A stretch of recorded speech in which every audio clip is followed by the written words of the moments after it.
Hey, it's Mark Lanier with your video thought for the day. Have you ever put together a puzzle? I'm sure most everybody has.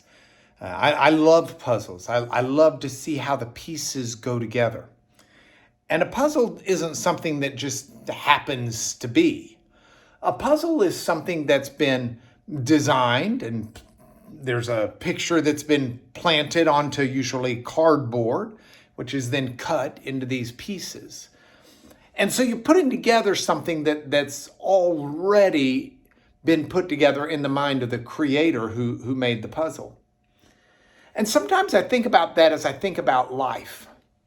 And I want to start my videos this week by referencing that and getting that picture, image, bad pun, in your brain as I talk about the puzzle. Because this week is dedicated to the life of David. David was Israel's second king, and I want to talk about him almost from womb to tomb. I want to cover a lot over this week with David. I hope you'll be with me. I hope you'll tune in early and late, and if you'll hit that bell on YouTube, it'll alert you as each new video posts. But hit subscribe, share these if you like them, because we have a lot we can learn from David. This Old Testament figure, and I'm starting with the puzzle.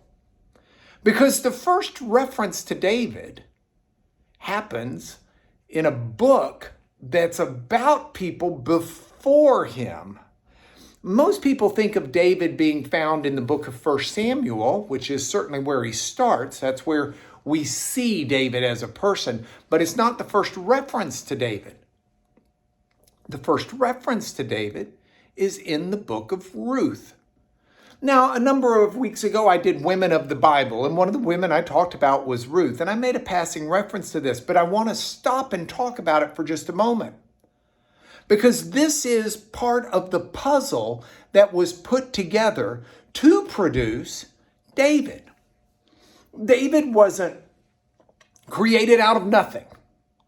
David was the fruit of the womb of his mother, the seed of his father. His father's name was Jesse, and he had multiple children. David was the youngest of the boys. But Jesse didn't just suddenly appear on earth either. His father was Obed. And Obed didn't just suddenly appear on the earth. His father was Boaz. His mother, Ruth. And that's the story that's so incredible about Ruth. You've got the story of a woman who's a foreigner to Israel. She is marries into an Israelite family that's living in a foreign land. They're expats at the time. Her husband dies. She chooses to go with her mother-in-law back to the land of Israel, to Bethlehem, where she just happens to fall in love with and marry Boaz, a distant kin to the family in which she was originally married.